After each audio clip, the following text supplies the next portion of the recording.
يدخلونها تجري من تحتها الأنهار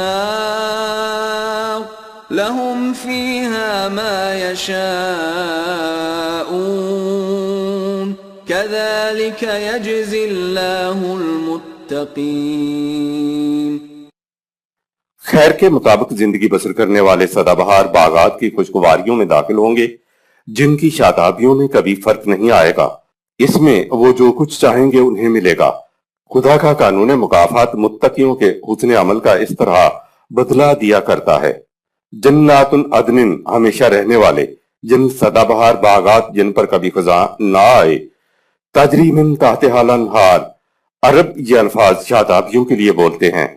ہمیشہ جاری رہنے والا پانی باغات کو سدا بہار اور سرسبز و شاداب رکھنے کے لیے ہوتا ہے۔ لہم فیہا ما یشاؤن، جو چاہیں گے ان کو ملے گا۔ اس کے برعکس جہنم کا نقشہ کچھ اس طرح کا ہوگا، بے نیازی سے تیرے ناز اٹھائے کیا کیا، جو نہ مانگا وہ ملا، جو مانگا نہ ملا۔ مبدأ فیض سے بس اتنا گلہ ہے مجھ کو، جو نہ چاہا وہ ہوا، جو چاہا نہ ہوا۔ قرآن کہتا ہے کہ جنتی لوگ چاہیں گے ہی وہ جو خدا کہے گا کہ تم چاہو۔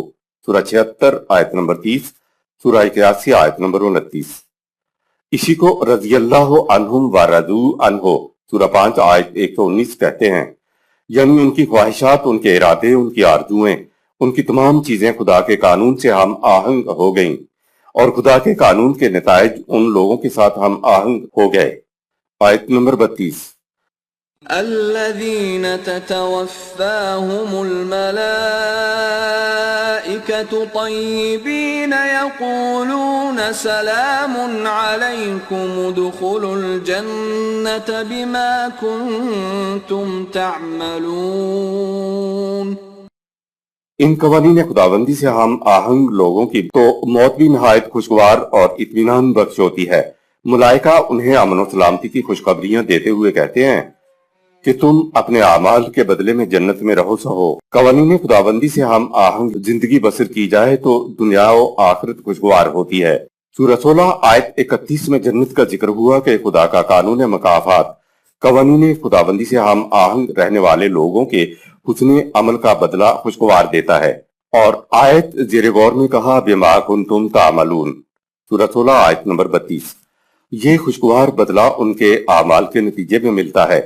مخالفین اور متقین دونوں کی موت کے لیے الفاظ ایک جیسے ہیں کہ الذین تتوفاہم الملائکۃ سورہ 16 آیت نمبر 28 اور سورہ 16 آیت نمبر 32۔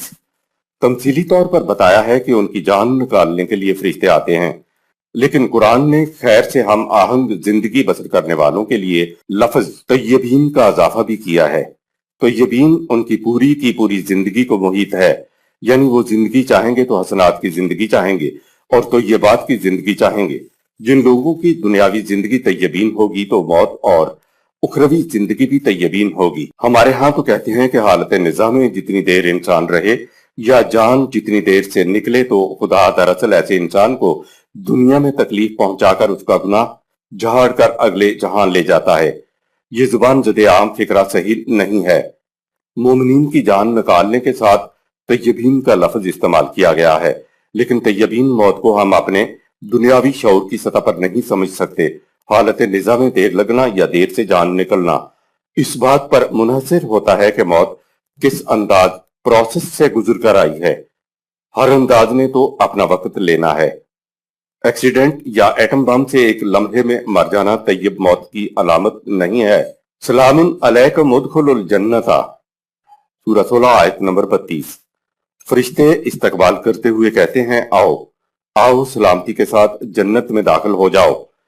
کیوں داخل ہو جاؤ؟ فرشتے جواب دیں گے بما کنتم تعملون سورہ 16 آیت نمبر 32۔ اس لیے کہ یہ جنت تمہیں تمہارے اعمال کے بدلے میں ملی ہے، کسی سفارش یا بخشیش میں نہیں ملی۔ آیت نمبر 33۔ هل ينظرون إلا أن تأتيهم الملائكة أو يأتي أمر ربك كذلك فعل الذين من قبلهم وما ظلمهم الله ولكن كانوا أنفسهم يظلمون۔ یہ مخالفین اب اس کے سوا اور کس بات کا انتظار کر رہے ہیں کہ ملائکہ ان پر موت طاری کرنے کے لیے اتر آئیں یا تیرے رب کا فیصلہ عذاب ظہور میں آ جائے۔ یہی کچھ وہ لوگ بھی کیا کرتے تھے جو ان سے پہلے گزر چکے ہیں۔ ان کو تباہ کر کے خدا نے ان پر ذرہ زیادتی نہیں کی، انہوں نے تو خود اپنے آپ پر زیادتی کی تھی۔ آیت نمبر 34۔ فَأَصَابَهُمْ سَيِّئَاتُ مَا عَمِلُوا وَحَاقَ بِهِم مَّا كَانُوا بِهِ يَسْتَهْزِئُونَ۔ ان کے برے اعمال کی تباہی ناہمواریوں کی شکل میں ان کے سامنے آ گئی، اور جس تباہی سے آگاہ کرنے پر وہ مذاق اڑایا کرتے تھے اسی تباہی نے انہیں گھیر لیا۔ صدق اللہ العظیم۔